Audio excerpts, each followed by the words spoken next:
Hi everyone, in this video I'm going to show you how you can use Zoom as an organizer.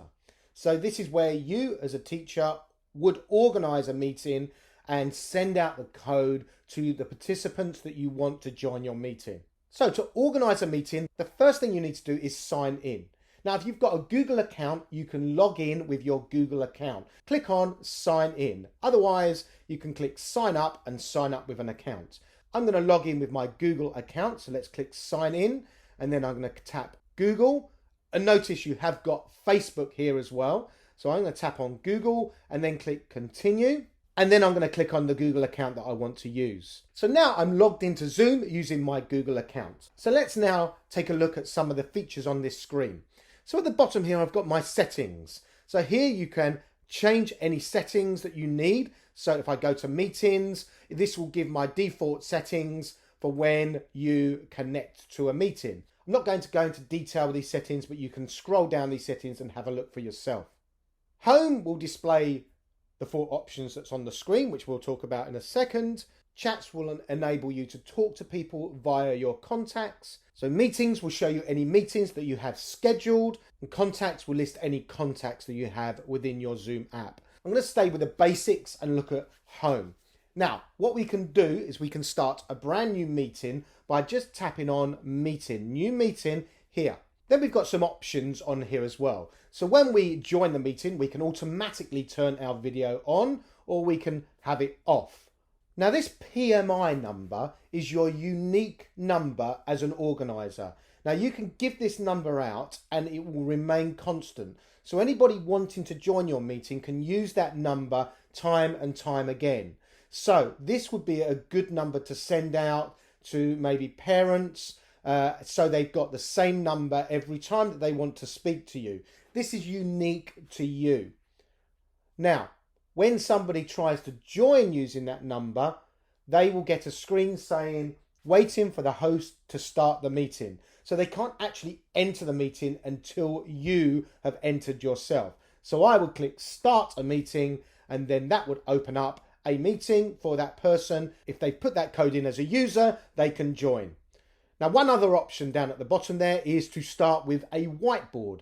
So if you tap on that, use internet audio here. All right, so that allows me to use the internet audio. I can mute that anytime I want. And now I have a whiteboard that anybody can see once they've joined my meeting.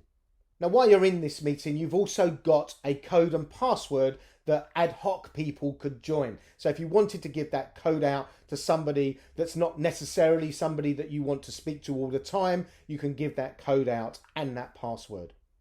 So I'm going to end this meeting for now and go through some of the other features. So the next icon here is join.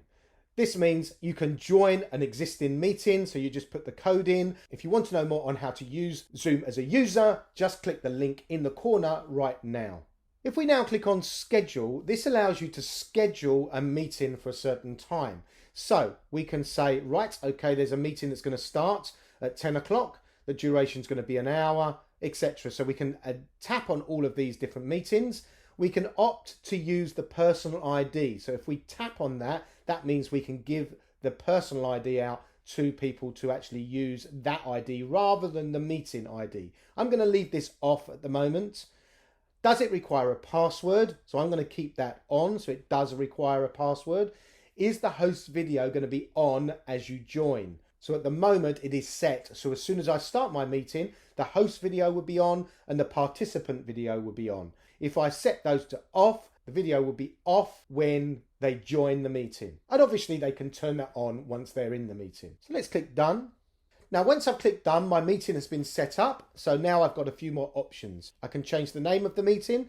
This is my link, so I can send that link out to anybody that wants to join the meeting. It will start. I can change the start and end times. I can repeat the meeting. I can add this meeting to different calendars. I've got this set up for my own Google calendars. And then at the bottom here is all the details of the meeting. Now, most of this you're not going to need, but what you do need is this part here. So I'll highlight that, the meeting ID and the password. This is what you need to send out to your participants. So I'm going to add that. And now on my left here, I can click on meetings and you can see that meeting is in my list. Now I can tap on this now and I can delete it if I want to. So I'm going to delete that meeting and then that meeting disappears. The final icon there is to share the screen. Now I'm not going to go into detail how you do that at the moment. We can do that in one other video in the future. So that's how you use Zoom as an organizer.